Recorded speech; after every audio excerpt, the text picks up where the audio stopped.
Welcome to the You Are the Superhero podcast. I'm Damian Nordman. This is the podcast where we are diving into those inner secrets of mindset and metaphysics and universal laws, and also those outer tactics and strategies and things that help your business to grow. And of course, how to use all of this in your life, because if your life is off kilter, your business is not going to be going so well anyway. So today, I know you guys are probably tired of hearing me say I'm so stoked about who I'm talking to, but today it's so awesome because this lady, her name is Mel Buffington, and I'm really just now discovering like how much we have in common and like how many cool things and ideals I think we share, and I think we're going to find out more as I talk to her. But Mel is a holistic life and business coach, a visionary and conscious leader of the evolution revolution, a global movement to birth the new earth. How badass is that, right? You guys know I teach the law of evolution and I love a revolution. And then Mel is on this planet to forge the businesses, families, and communities of the future by developing tomorrow's leaders outside of the matrix. And we all know I love me some Neo and Morpheus and Trinity, and getting out of this construct, this Maya, this matrix that we live in, that we've all been programmed for. Mel, oh my gosh, welcome. Damien, hello. I love the intro. And I also am just discovering how much alignment we have. So I am thrilled to have this conversation today. And I'm great. How are you? I am doing well, and I'm really appreciating the fact that here in Louisville we have had sun this week, sunshine. It's after weeks of clouds, it's just very energizing and very nice that spring feels like it's on our doorstep. And that's beautiful. And I feel like I'm in the wintry north right now. It hit 65 degrees in South Florida today, which is freezing for us. I'm in a cashmere sweater. That's awesome. That is so awesome. Well, this is going to be fun. So let's, I guess let's talk about, if you could describe some of what you do and who you are, and how you got to be doing this coaching and this business that you've been creating. It's so amazing. And then I'll just start asking you some questions and we'll kind of dive into like some nooks and crannies and whatnot. That sounds great. So as you stated, I am these days calling myself a holistic life and business coach, visionary and conscious leader. And the thing about that is I have chosen and changed my title in my, business realm many, many times. And for sure, those words feel aligned and they resonate with the essence of who I am and what I'm here to do. And those aren't really who I am, right? Because we're all souls having a human experience. And in moments like this, when I talk about who I am or what I do, I always feel called to speak about one of the monologues from Shakespeare's As You Like It. All the world's a stage, all its men and women merely players. So that's an identity, that's a part that I play, but it's something that I've consciously chosen because it supports me and the mission that I'm here to lead. And I believe that it supports humanity. So that's kind of what I do in a business sense, holistic life and business coaching. And I call myself a visionary, but truly it also involves a lot of psychic work. At some point, I'm sure you and a lot of your audience will understand the work that we do is all energy. It's not, just strategy or just mind or just, it's really the transmission of energy and the expansion of the state of consciousness. So I work with people who are part of what I call the next wave of leadership that's emerging. They're being tapped to wake up, step up, and lead global revolutions to help us reform all of our paradigms and systems, from education to business to healthcare, politics, anything and everything. It's coming crashing down, which is fantastic because it leaves that void that we can fill with what we truly desire, and for a lifestyle that's centered around the things that we do value. Family, community, nature, service, all of those things. So I work with those people. I call them future forgers. They're here to innovate something in an innovative way that's never been done. And we expand their state of consciousness, working from deep, deep, deep within all the way out through what I call the core of contribution. We start with the self and God of the universe, then their family, then their business, then we can move into impact and service beyond that. It has to happen in that order in order for it to be pure and sustainable. So it's a holistic approach. I've got a suite of programs. So we drop people into where they belong at their journey in life and in business. But it's really deep, really wide, really incredible work. Oh my gosh. Oh my gosh. I mean, so many things that you're describing that are so resonant. It's funny because like one of the the way you mentioned that movement, right? That movement of like the self and like the sort of concentric circles moving outward. It's funny because I remember, gosh, this was years ago. I don't even remember how many years, like 7, 8 years ago, probably 7 years ago, 8 years ago, when I was sort of conveying to, I was with an organization called the School of Metaphysics for 22 years. And there was sort of like this sort of, we were in this place where our current president was kind of finished with her term, but Mm-hmm. like we weren't clear about who was going to be next. And so a lot of people were like, you should be president, Damien. And, you know, it was kind of like awkward and weird. So they asked me to write a letter. I wrote a letter to our kind of one of the boards that I wasn't quite part of. And so I remember describing that very, very clearly, like that whole thing you mentioned about starting with that core of the self, because that was what we taught. But sometimes we would kind of get away from some of that. And I was trying to bring us back to that. So what you're just, I feel like what you're describing there, and it's so important for people to know, because how often do people blame all these things outside of self and all these things outside of our control, for most people, right? I mean, and not realizing that if you can get control of those first couple layers at self and then like what's immediately around you and harmonizing with it, like Yep. then you can go somewhere, right? Yeah, that's everything. You can try, until the cow comes home to make things happen outside of you. And sometimes you can create a result or a temporary success. And in the end, it's temporary and increasingly short lived the more you're actually here to be your spiritual leader, because you've got a foundation of sand and you need a foundation of diamond, essentially, at this period in time when things are so, shaken up. And I always say to my clients, your business will never outgrow your state of consciousness. Or if it does, it's going to rapidly collapse and fall back in. Mm. We're coming out of a dark age through an ascension cycle into a light era, which means all of the shadow individually and in our systems, all that trauma and crap that we didn't want to look at, we have to. And if you don't, it's going to come and smack you in the face over and over and over again until you reckon with it. So I say to all my clients, hey, we're not going to try to skip ahead here and get a material result so we can feed this false sense of self or this ego or temporary identity that we have. No, let's kill that here and now and build something that's really well rooted so you can properly serve humanity and create something that is sustainable. And this is where I talk about an intergenerational and interdimensional family legacy, right? Like legacy and wealth, these terms have been thrown around for eons, but it's mainly been connotations of like kind of evil or greed or just crap, right? But there's a new version of wealth and legacy that comes from these deep roots and a deep level of what I call soul embodiment. That's what this whole game is about. We are not here just to live in this material world and have pleasure, although that's part of the experience. We're here to embody our souls, and we're here to learn about the self as different aspects of God through 3D experience in this polarity. So you got to go from the inside out. Yeah.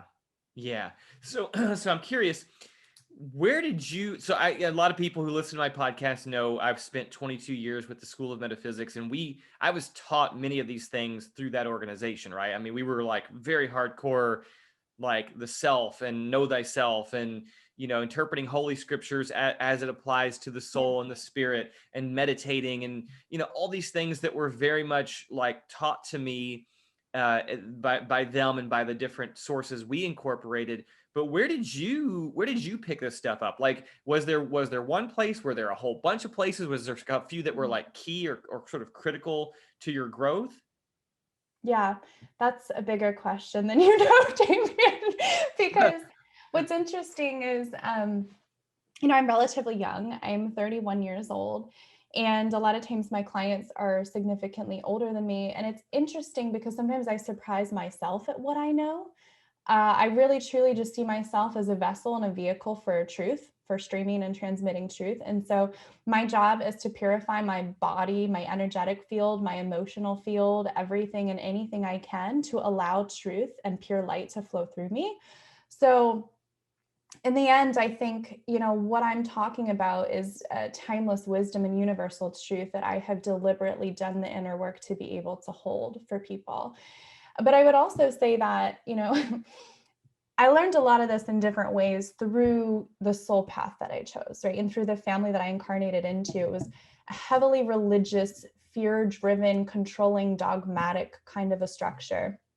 But with that being said, Jesus was my homeboy. Honestly, my whole life. I went back a couple years ago and was burning journals, and I was amazed at how many letters I had written to Jesus specifically back and forth. And I read the Bible a lot. I led fundraisers in the church. And I also went through, though, on the other side of that, from a very young age, satanic and ritualistic sexual abuse and occult abuse.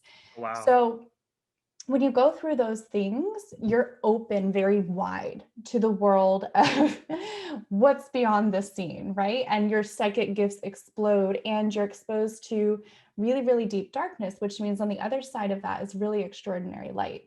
So I think between the religious background and the abuse, that was a big part of it.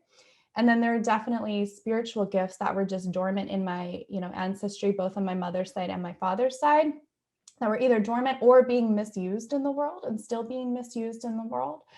So some of that was there genetically. And then I always had an inclination towards two things: psychology and law, right? So I had, from the time I was a young child, a keen sense of justice. And this is what kids get in trouble for in school all the time. This is something that I was assessed for personality tests of having, and it was such a big issue for me. But there was law, and then there was psychology. People have come to me forever telling me things I didn't even necessarily want to know as a young child, but those passions were there. And so I guess one of the first things I went in and explored was in 9th grade. I went to the local community college after high school, and I took a psychology class. Like, I applied to be able to take it as a high school student.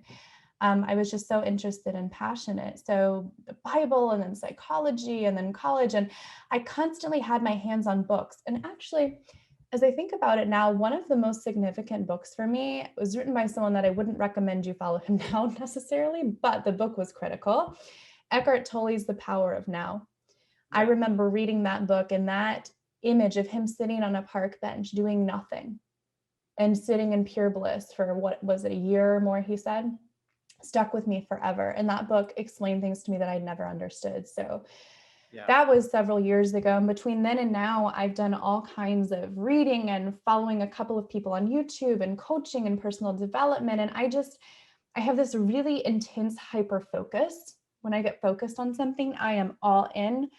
With that being said, I have a very full life as well, but there's no barriers between work and personal life. So what I'm passionate about, it's infiltrated in every area of my life. My friends talk about it, my husband, my job, my clients, so it's everywhere. There's just been so much. It's hard to say if there's one thing. I think for me, it's been the healing and the deprogramming, so that I can awaken, remember, and then channel things that are true.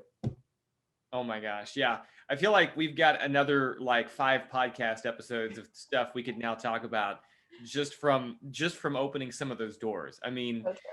yeah. I mean, whether it's the religious stuff and how that relates to our spirituality. And there's so much there. Wow. Yeah. That is a cool journey. I think that, I could even see your, autobiography or memoir or something would be fun. I think a lot of people's are fun to read, right? But especially when there's some really interesting turns and juiciness in there. Okay. Oh man. I'm trying to even decide where I want to go now, because let's talk about, let's do this. Actually, I'm going to go ahead and ask you this to kind of mix things up and keep it fun. Because I think you're going to really resonate with this. What would you say is your greatest superpower? Vision. I call myself a visionary for a reason. I'm highly psychic, and I see things in my mind's eye very vividly. And actually, starting within the last year, I not only see things in my mind's eye, but when I'm talking to someone and they're talking about someone and something that they've experienced in the past or are going to experience in the future, I can actually see the entire scene, layers out, and watch the whole thing play out. So everything that I do operates from that place. There's other spiritual gifts that I have as well, but it's really the vision.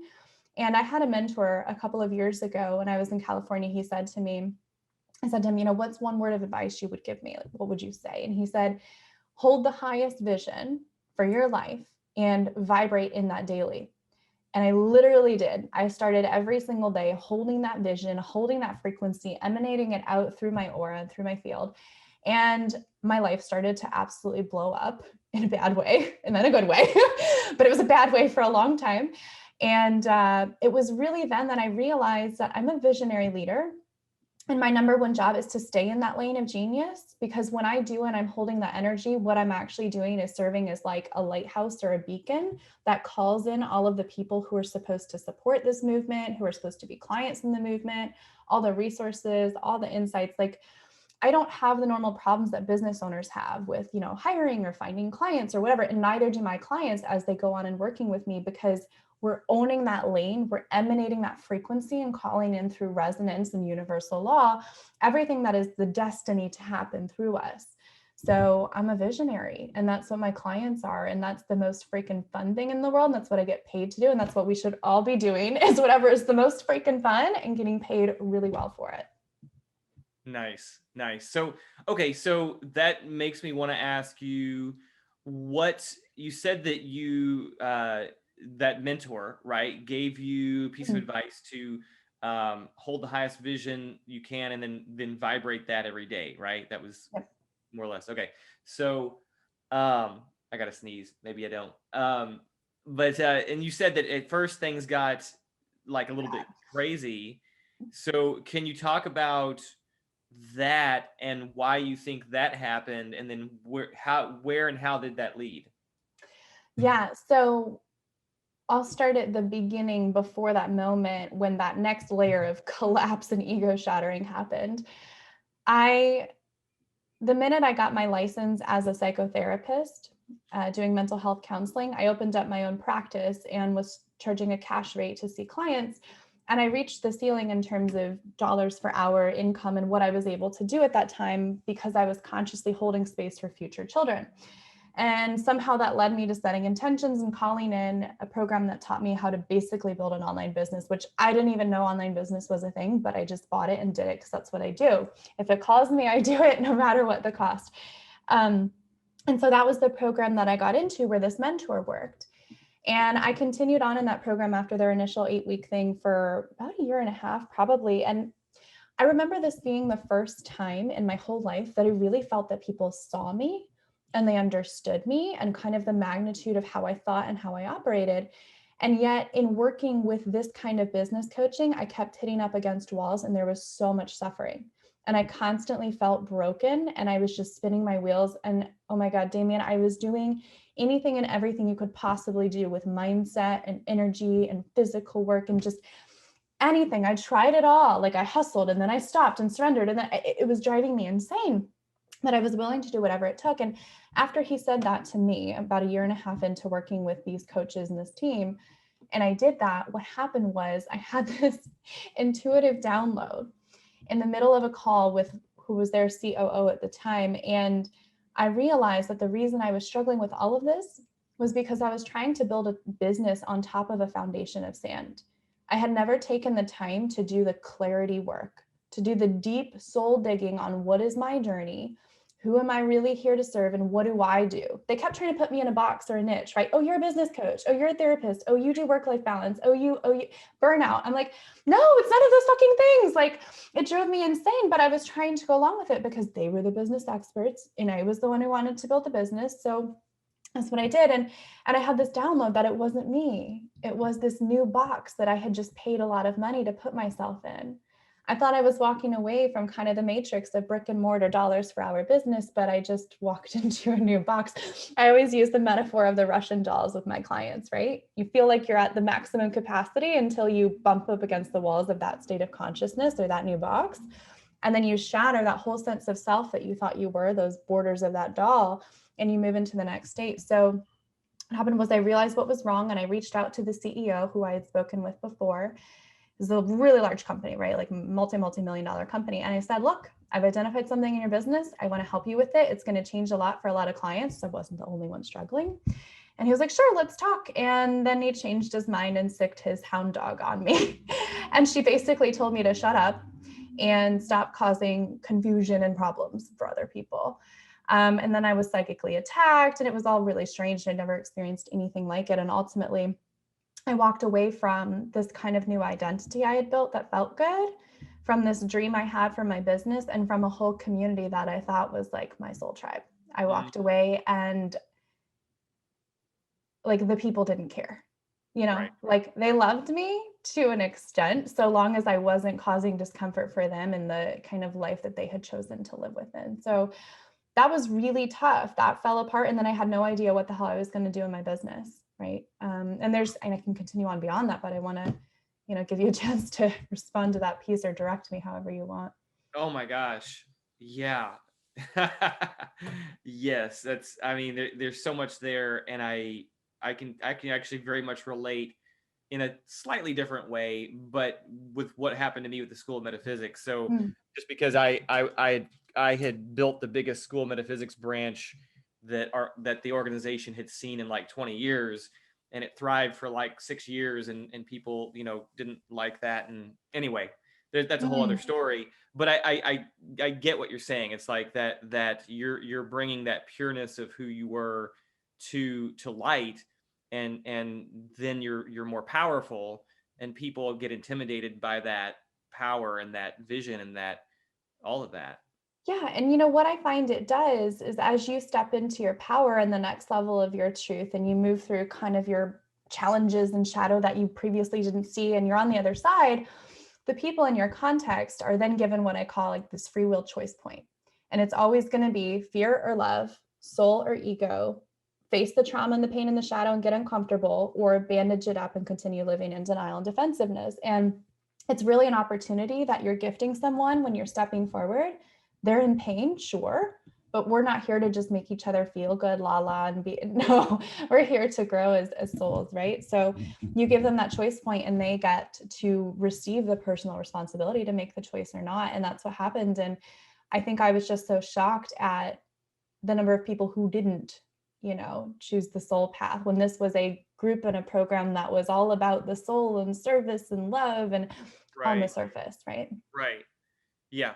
No, I mean, it's so funny. I find I'm meeting more and more people, especially through, well, I'll just say, you and I are with the Unstoppable Entrepreneur program, and like I'm meeting so many people, in that program, who have some kind of thread that's similar to mine. And so, just like what you were saying, I know for me, the School of Metaphysics was supposed to be all about all this spirituality, and yet there were some big challenges by a lot of the people who'd been there for a long time of really being true to themselves, in a way that was being taught. So, okay, so man, so much good stuff. So I guess my next question, and I guess I'm kind of following somewhat of a chronological order of where you've been.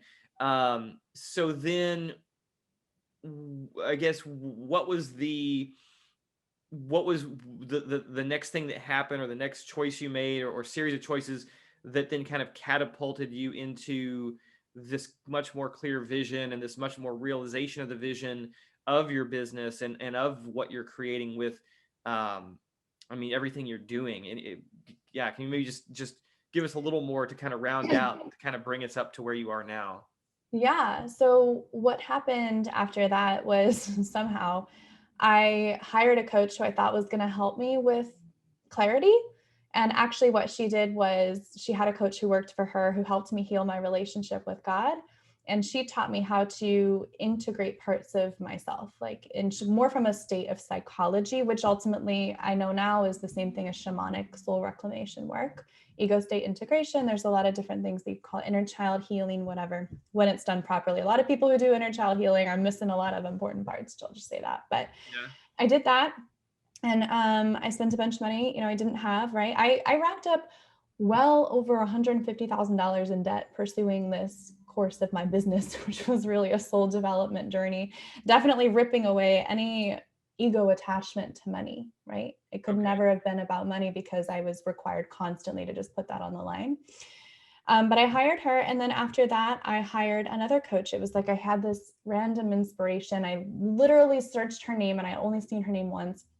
went in her Facebook group, messaged her, got on a call and spent $25,000 and bought this other coaching thing. And again, didn't really know what it was. And she created for me this big fancy brand and blah, blah, blah. So some of it was wrong and ego driven, but a lot of it was right, because she brought back elements of myself that had worked in my first business, my brick and mortar psychotherapy practice, of doing deep and long-term work with people, of going deep and wide and being different than most people in the market. Most people are charging here and playing here, charging on a higher level out the gate, really working with leaders who were able to see and appreciate and value and receive fully the gifts that I had to offer. So I did that. I spent the year kind of watching people in that space teeter on the edge of ego and soul. And then towards the end of the year, I went through, oh God, there's so many other challenges in between, right? Because in between that, I went through deep psychic attack for 2 months. I thought I was going to die. I didn't sleep. It was terrifying. I'd never been through that, and no one could help me with that at the time. I had no one in my life to help. And even actually it got worse, because then my husband and my family all thought I was like doing some devil work or something terrible. I had to figure out then how to really purify yourself from the inside out and not ever see yourself as a victim, but as, the conscious creator and as having power. I went through that. I had a miscarriage. I had a period where my husband and I almost divorced. Literally, I was like, this is done. And he's like, this is done. And we're crying. And, within 48 hours, they came back together. But there was just so much that I went through. Wow. And then towards the end of that year, I deleted my entire fancy website. I got rid of all of it. And throughout that year, I had been practicing playing with just saying whatever the hell I wanted on Facebook, just whatever. It didn't make any sense. There was no cohesive message. I just let it rip. And I deleted the whole website, and I continued to do that. And I just found that what I was saying was starting to call in a different level of people. Right. And then I got all this inspiration. I'd been working with kind of a psychic mentor who trains psychics all over the world, like Harry Potter style. It's really cool. I was working with him, and he was initiating me into sacred sites and, past civilizations and all these other things. And I was receiving other initiations and spiritual gifts from my spirit guides and from God. And I was writing these things down, and I was drawing maps and objects and items and colors and words. And I don't know what it was, but I was just going with it. I was consumed with this creative madness. And the woman who at the time was my virtual assistant, she got consumed with it too. And come to find out, her dad is the man who forged the idea that the pyramids were actually created as a spiritual technology to help the kings ascend into the stars. He was the first one to come with that, and it was very controversial at the time, and he actually was heavily attacked by the they, if you will.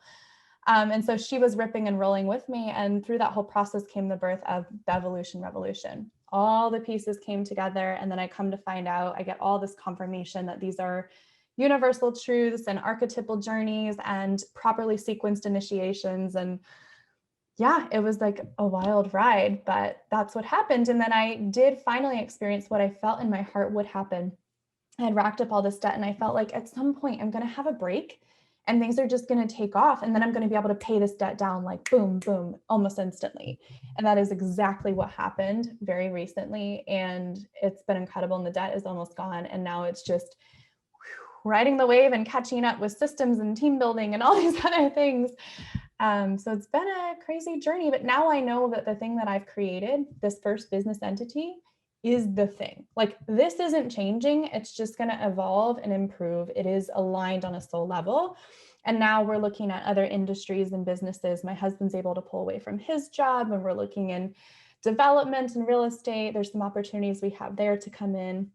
And then also in, there's so much, I could go on forever and ever, but ultimately we're building a family enterprise. And my goal here is to create opportunities to employ people to do exactly what they want without all the control and caps on, income or freedom or whatever.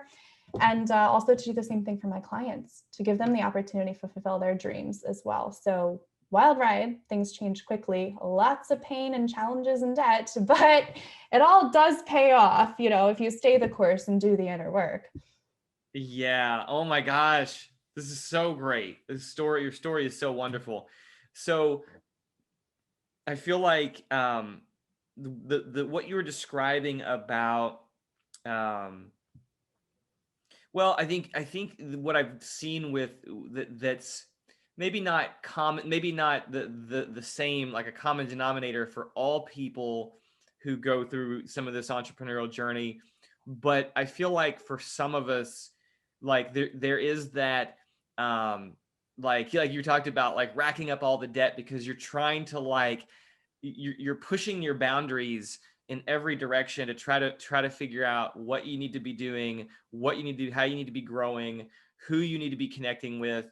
And it's so interesting to me to hear those stories of people, and I have my own story of that, Yeah. of like where, because so many people won't take those risks, right? Like they Right. won't even, they're like, I won't even hire, it's like, won't even take the first step to like hire a business coach or hire a mentor or a life coach, or maybe they got to get some other area of their life in order, Yeah. their health, their spirituality, or their relationships or something. And how that, I feel like, what you're talking about, there's this, and I think for some people, maybe this is a little bit easier in the sense that I feel like some of us come in with like this inner drive and vision. And even if it's not clear yet, it's like some part of us is like, I have to get there. I don't know exactly where I'm going, but I have to get there. And Mhm. I have to keep taking the steps. So I don't know. Do you have any thoughts about that? Yeah, I think I have that really intense entrepreneurial spirit, hands down. I was born for this. I have been fired 7 times and I'm only 31 and I've been running a business for over 5 years. So, like, that's a lot of times in just a couple of years. I can't do it. I have, part of it is that keen sense of justice that I talked about when I was young. The minute I see that something's not right or could or should be done better, I'm out. I can't do it. Or the minute I feel capped or caged in any kind of way, put, limitations on, I'm out. I won't do it. And I did always have a sense of conviction and leadership, and just that was a part of who I was for sure. And then something that I actually became more aware of in the last 2 weeks, I think one of the reasons too why I was so fierce in not hesitating to choose my soul path, no matter what the cost or what that meant for me, was because when the memories of my sexual abuse came back when I was 16 years old, my mom shared that she knew that one of the abusers, she knew something was wrong, something was off. And she had been told by society to not be judgmental, to be nice, to give everyone a chance. And she'd also been through, she didn't say this, but I'm well aware now, when you go through the medical system and the parenting programs, you're seeing pediatricians or you're going through the birthing system, that whole agenda there is to absolutely crush your intuition, make an expert outside of you the authority, disconnect you from your soul, and sever the bond between parent-child. That's all deliberately designed to do that. It's occult stuff. And that when that happens, a mother and a father, they lose their intuition, they lose that soul path and connection, that mama bear energy. And so she said, like, had I known, had I listened to that, this may not have happened to you. I would have stopped it, or I would have known, or you would have felt safe to tell me, and it was so true. And I just knew from that moment that it wasn't worth listening to anyone else, what anyone else said, no matter who they were or what degree or position of authority they had. You have to listen to your inner voice. You just have to. And I think it was that. And also that I spent so much of my life, even though I put on a happy face and I was social and everybody liked me and I achieved well and everything, I was alone on the inside, completely alone my entire life with some of the pain I'd been through. And I was suicidal and I was, empathic and taking on the weight of the world. And I think in being alone, you kind of learn to listen to yourself a little bit more than the noise around you, because you're really your best friend, you're your own company. And like I mentioned earlier too, I had this deep personal relationship with Jesus that was also kind of a light for me through all those times. So I think a lot of it is the circumstance of my life and it's the way that I'm set up and driven. But I also am not going to create space for people to have excuses, because the truth is a lot of people are just chicken shit and they're just not stepping up to what they've contracted to do in this lifetime. And there's no excuse for that. I don't care if you're like, I have to feed my family, I have to, but no, you came here, you have your kids, you got your bills, you got your house, all of it's for a reason. What do you choose? The choice is hard for everyone. At the end of the day, in that moment, it's fear or faith. What do you choose? So sure, some of us are designed with that oomph, but I think your level of oomph and innate drive and desire also aligns with the level of leadership and what you're here to create, what that actually is too. So, there's ultimately it is stepping up to the plate as well. Yeah. Yeah, that's so good. I think that what I think that I think that anybody can tap into what we're talking about. Like Yeah. I think it's possible for just about anybody. I mean, maybe some people's karmic path is a little more slated in a more struggling direction or something. But I do believe that anybody can do it. Um, I think some people come in maybe with a somewhat more obvious mission or even to some extent like going through those dark times. It seems like almost every great leader, a lot of great people in history Yeah. have experienced some massive struggle, whether that was externally based or whether it was largely internally based. Not necessarily, where they just went through their own dark night of the soul for a long time or whatever. But yeah, I think that contrast creates a corresponding like slingshot effect, right? Like, Yeah, totally. Like your spiritual power and your state of consciousness is directly in proportion to what you've taken on to alchemize, at least at this moment in time on the planet. It won't always be that way, you know. I do this work with magical child conception consciousness, and the children who are coming in now have a different baseline level of spiritual power. They're just a totally different frequency of people. But I mean, you're right. Some people have harder paths, and some people are really teetering on that line of basically devolution or evolution. At this time we're going through what I call the bifurcation of society. You're either going to ascend or you're literally going to fall into the matrix and have to do so many more lifetimes of karma. There's going to be two parallel realities at the same time on this planet, and for some people they're more on that edge, like the level of darkness they incarnated into, it's quite challenging. But I would actually say I'm on that edge too, Damien. It's no joke. Some of the stuff I go through, it in several moments has been life or death, over and over. So it's challenging. And again, I think it's just that everyone's challenge is in proportion to kind of the desire and drive and strengths that they have as well. I think in a lot of ways we have different karma and we have different things, and different lifetimes are easier or harder. But at this time on the planet, going through this ascension cycle, I think it's just intense for all of us. yeah, yeah, for sure, for sure. Um, Man, again, there's so many. I feel like there's so many things we could talk about. Let's bring in. Let's see. Let's talk about this because I feel like this is something that could benefit. Um, Even though I'm often the things we're talking about, I'm often talking about on my podcast. So this is good stuff for people. This is all really good. But you talked about, I think for yourself as well as your clients and how you help people, that idea of charging a higher rate and getting into more of your true value and all of that. What, I don't know, tell me something about that, and maybe a little bit of your journey and what you've come to learn about how money and value and energy, how that's all intertwined. Yeah, that's a really good question, because I think you can also really get into your ego about this, where either from either end, I'm going to charge more because I'm so whatever, or I should be charging more because I'm not valuing myself, when really you're not actually aligned with what you're able to deliver for that to be an equitable exchange of energy and money, right? So for me, it's always about equanimity and balance, and that exchange of energy and money needing to be proportionate. So one of the things that I learned just for myself is that I'm not here to work with a ton of people. I'm here to work with very specific people in a Mhm. very deep and very intense way that requires a massive amount of energy. And my clients consume actual spaces in my field, and it's a lot. And I've been through a lot. And charging is not about your worth. I think it's important for us to make a distinction between worth and value. Value is determined in the market between the seller and the buyer. And that value could change depending on who the buyer is and what they value at that moment in time. Our worth is all, inherently equal and perfect and the same, right? So I think it's about being in integrity and being in alignment, not charging too much where you're actually not in the position to be ready to charge that. You're not experienced. You don't have the wisdom. You haven't done the level of inner work that's required to serve on this level and receive this amount of money.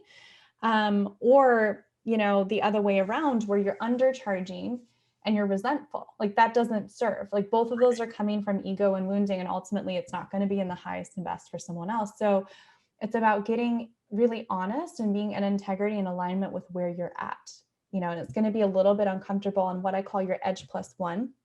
What you're charging might be a little bit like, oh, it scares me a little bit to be there until you kind of get the hang of it. But it should never be too far out of your comfort zone or way too easy that you're just raking it in my opinion. I think you're always on that leading edge of growth. Nice. Okay, cool. Well, I know you got to go here soon. So, and there's always like so much more I feel like we could talk about. So maybe we'll have to get back together, or maybe I'll do a panel on the podcast sometime and you can jump in. So I guess last thing really is just how can people connect with you? How can they work with you? How can they find out more about what you do? Let's go there. Yeah, so we are rebuilding our website and doing a really fun kind of release process of every page and every program over time. But for now, I don't really live on Facebook or Instagram anymore. We've created a community that is free for the moment off of Facebook. It's called The Society. It is application only because we don't want any drama or scarcity or fear-based chaos of the matrix. The whole point is that we have a container where conscious leaders can kind of co-create and synergistically help forming new ideas and forming the new earth. So it's application only, all good people, all good vibes. It's fantastic.